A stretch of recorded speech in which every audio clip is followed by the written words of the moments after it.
Hey, good morning, everybody from the Americas, and good afternoon to everybody over in the European Union. My name is Ricardo Reyes, and thank you so much for coming to the first episode of Ignite Talks. We call it episode as kind of a gag because it's what's going to get us in the air, for those of you who know TV business. Uh, Today, we're going to have the opportunity to give you two talks, and they're both formatted with the TED style. If you've ever seen a TED talk, then you may get a small notion of it. But if you don't, then TED just literally TED is an anagram for tell, explain, describe, and it's a quick format where in 30 minutes, 20 to 30 minutes, you get to talk about a topic, you get to explain it as best as you can, and then you move on. That means sadly that we won't have time to address questions and such, but the essence of the Ignite Talks is the feedback for the speakers, in this case me. The feedback for the speaker is the key for all of this. It's all about growing together and helping us become better speakers and better employees in that kind of area. So please, whatever kind of comment, question, recommendation, I forget the word, but talking about something that I was lacking, then I am more than happy for you guys to tell me and send it to me via email, LinkedIn, or whatever platform. At the end of both presentations, I'm going to put my contact information, and that's where you can send it. But with that in mind, I do ask that there are not going to be any questions. In case something goes awry, please just tell me, and I'll try and fix it. So, okay, with that in mind, once more, my name is Ricardo Reyes, and I'm going to be talking to you about the first Ignite Talks, the EXP. How being on fire ignites others. Now, look. Find a job you enjoy doing, and you will never have to work a day in your life.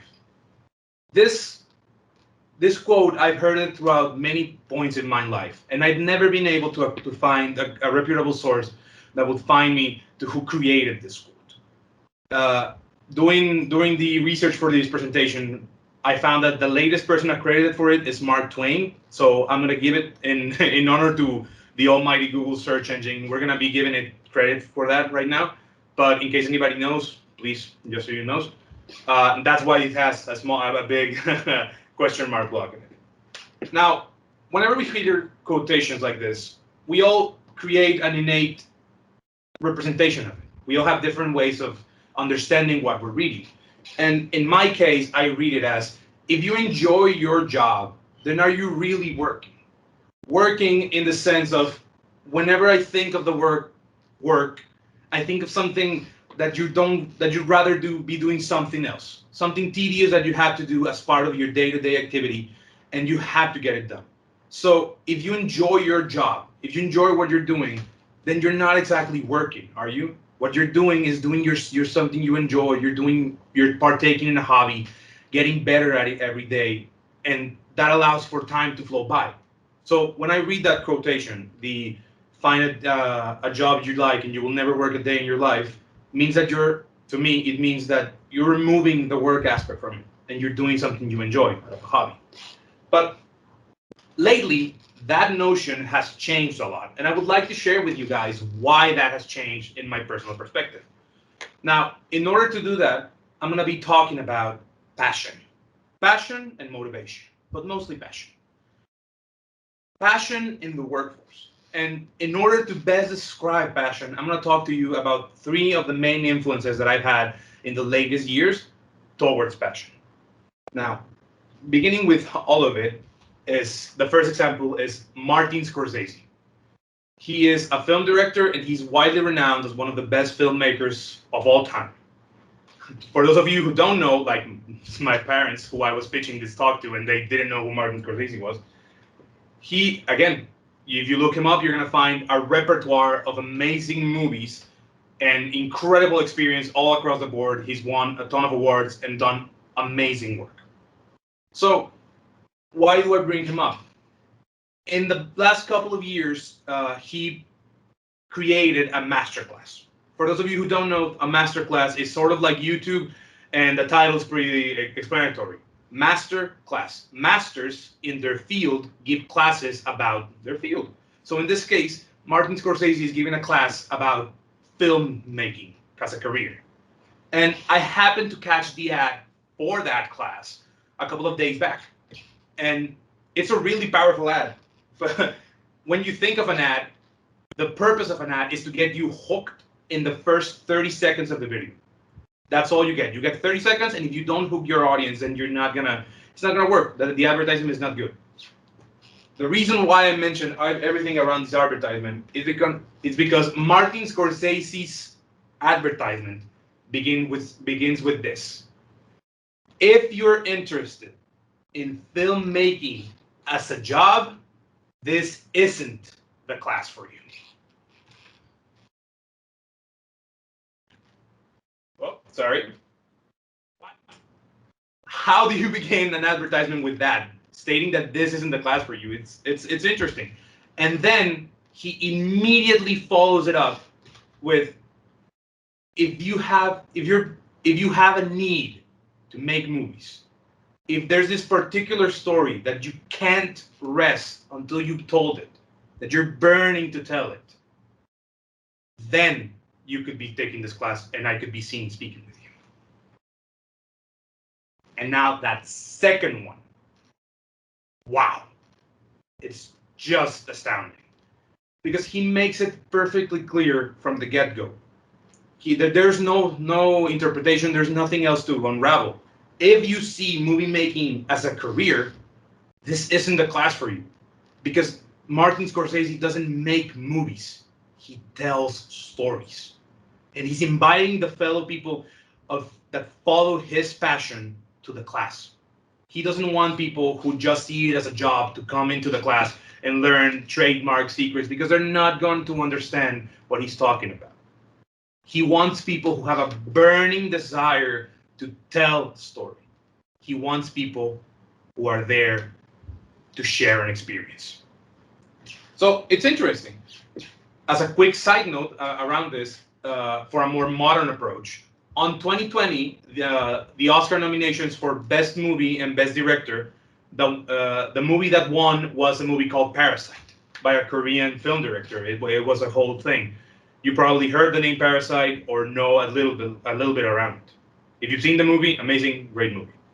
So that movie won for Best Movie.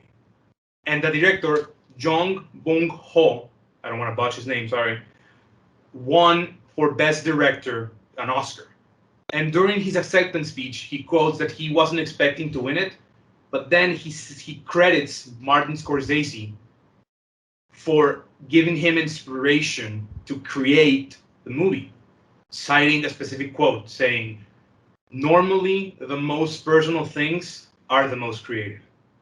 So again, it's not about the movie. It's not about creating a movie and creating something people are going to watch. It's about telling a story. And Martin Scorsese, following his passion with his amazing repertoire of movies, he was able to motivate Jong Bong-ho to the grade that he won an Oscar for Best Director and Movie. So right off the bat, that's an amazing passion that burns Scorsese and amazing motivation that Jong Bong-ho gets.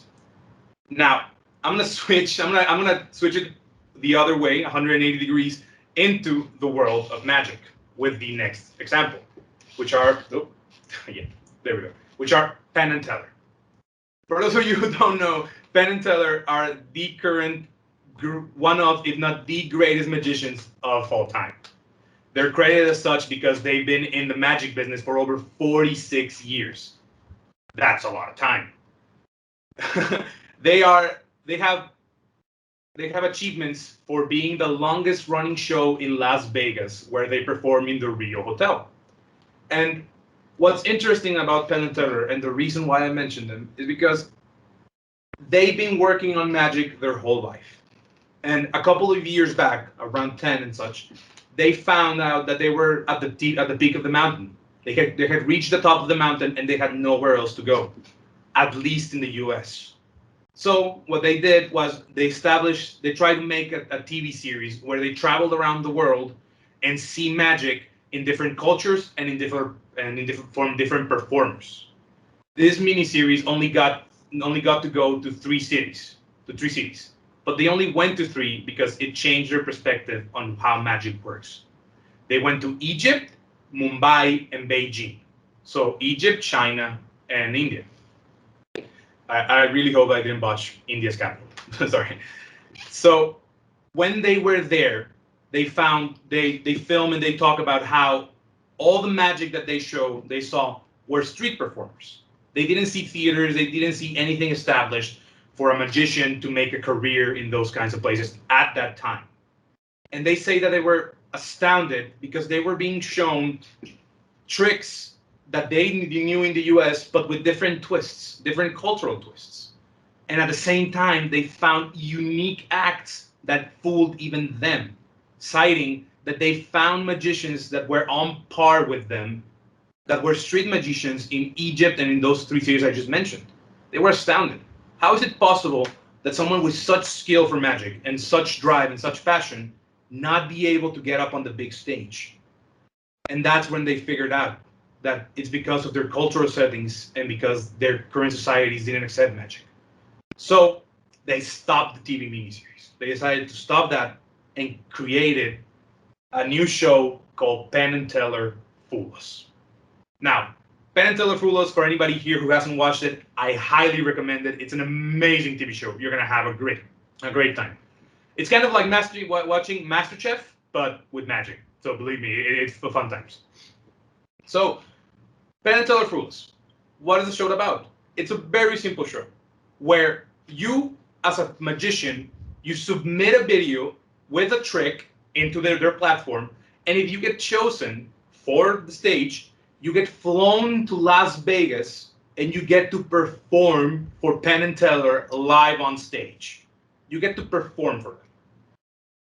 And right off the bat, that's an amazing thing because from the beginning, they're flying in magicians from all around the world and everybody has an opportunity to shine.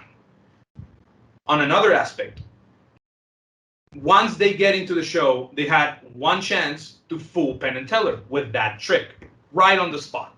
They perform the trick, Penn and Teller get one shot, one glance at it, and they have, with all their magic knowledge and repertoire, they get the opportunity to say, this is how you did it.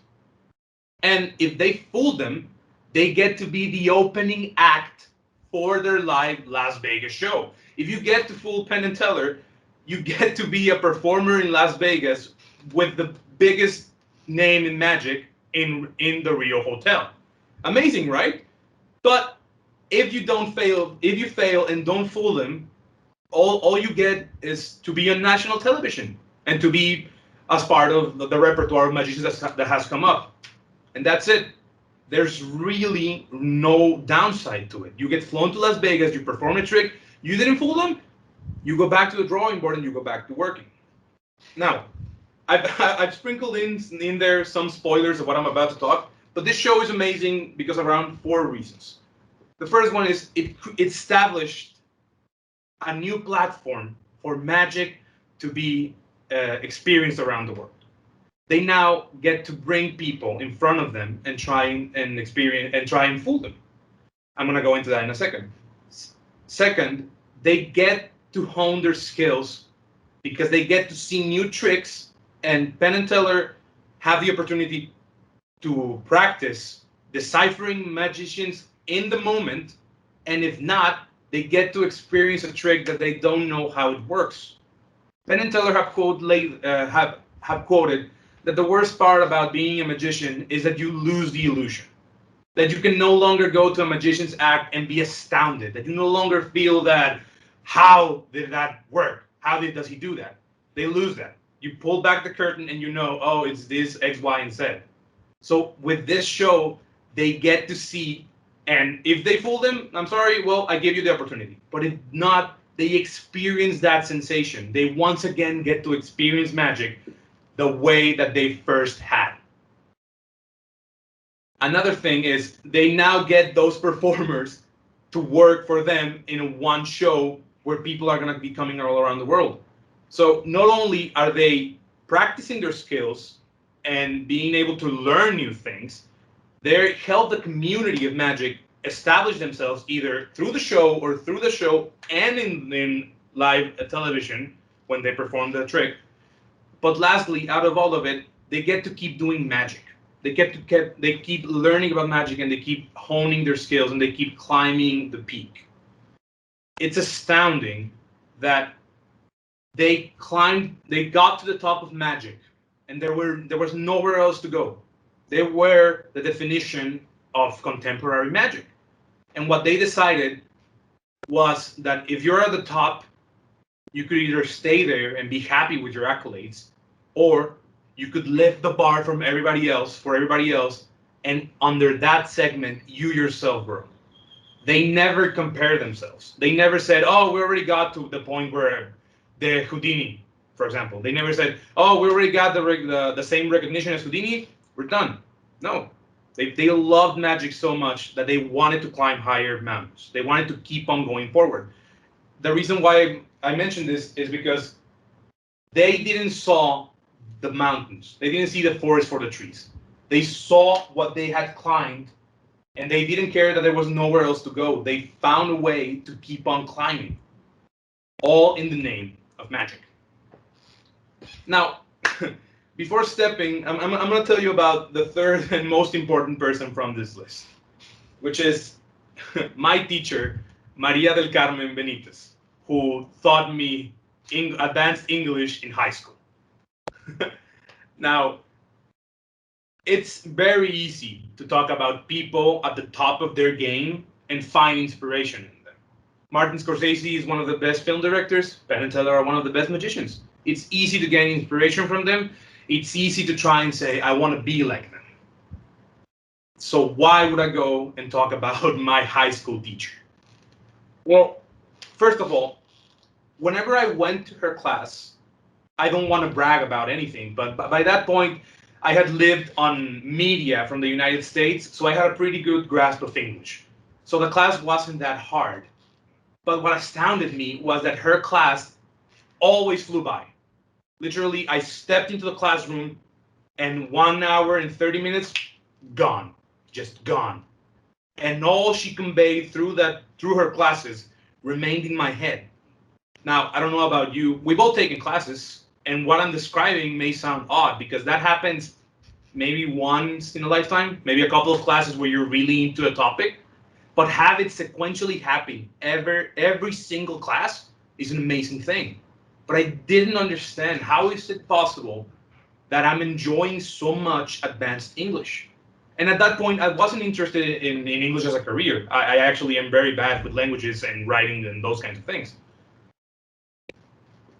Until one day, she asked me into her office because she wanted to grade one of my papers. And when I stepped into her office, I'm going to do this way.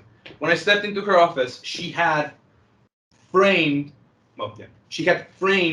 a newspaper by a publication called the Ivy League. The Ivy League as in the Ivy League schools. And on the cover page, they had this woman who was a teacher. And they had this giant quotation marks around her face where she stated the following: if the teacher is not on fire, neither are the students. And one quick glance at this quotation, and I just accepted it. It just made all the sense in the world to me. That's right. How are you going to be a teacher if you're not really into what you're talking about? How could I give a class of mathematics if I don't like math? So when I read it, I just accepted it and I was like, oh, that's a really good quote. We talked about it, and she told me that teacher is a teacher who taught in an Ivy League level, and that she was really inspired by her, and that she strived to be like her. And from that point onwards, that quote stuck in my head from that point onwards. It's been over, 6 years, and I still think about that quote very often. Because I pondered about it after leaving her cubicle. I pondered about it, what exactly does being on fire mean? And that is when it hit me. That's the reason why her classes flew by. That's the reason why I was able to absorb all the knowledge that she was giving me. She was so passionate about giving classes that it was not a job. It was her life. She lived to be a professor. She lived to educate other people and see them go forward with learning English. Now, at this point, I think we talked about it, and I told her, do you want to go to an Ivy League school? Do you want to forward your career in this? And she said no. She said that she was very, very happy here at Tech, a high school in Mexico, teaching English to Mexicans. So it's not about her going up the ladder or becoming a better teacher. It was all for the passion of teaching. Ever since that day, I've been living my life under the searching for that, searching for what motivates me, what drives me, what burns inside me to be a little bit similar to her.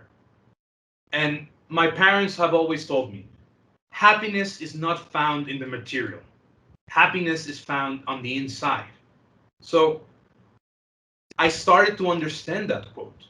It's not about the place you're in, the things you own, or the money you make. It's about how you feel doing what you do.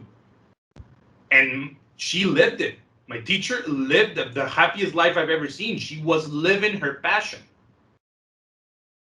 And ever since then, I started pondering, I started searching, and at this point, I think I have my own thing, which is the fire that drives me to stand up, put clothes, and keep on going each and every day. It's a very personal thing, so I'm sorry if I cannot share it, but I would like to invite you all to question that. Maria del Carmen was a torchbearer. She bared the torch of passion with great renown. And in the way she did, she lit my own passion. So I want you all to think, for this 1 minute, I want you all to think, have you ever met a torchbearer? Are you yourself a torchbearer? Do you want to become a torchbearer? These questions are monumental because when we live by our passions, we have the opportunity to motivate others to do great things. The way Martin Scorsese, with his passion, motivated Jong Bong-ho, the way Penn and Teller have motivated millions of, hundreds of magicians to do better. I think I didn't mention that, but they have changed a lot of lives in the magic world. If you can, watch Penn and Teller's Fool Us, you're going to understand that better. So when we start thinking and feeding ourselves into this retrospective of, are we torchbearers or how do we live by this torch? I feel a weird sense of responsibility of being a torchbearer. Because I know that if I live my life with passion, one day maybe I can motivate someone. But just not focusing on the motivation, focusing on the fire that drives me forward. And I know that as a member of a family, a member of a community, maybe some of you can relate to being husbands, wives, you have children. This is something that you may want to pass on. So I invite you all to ponder what your flame is, to look for it. And if you don't have it yet, then keep working on it. Start searching for your life. Because when we live on fire, we ignite others. And with that, I'm going to be closing the first talk. Thank you so much for your attention.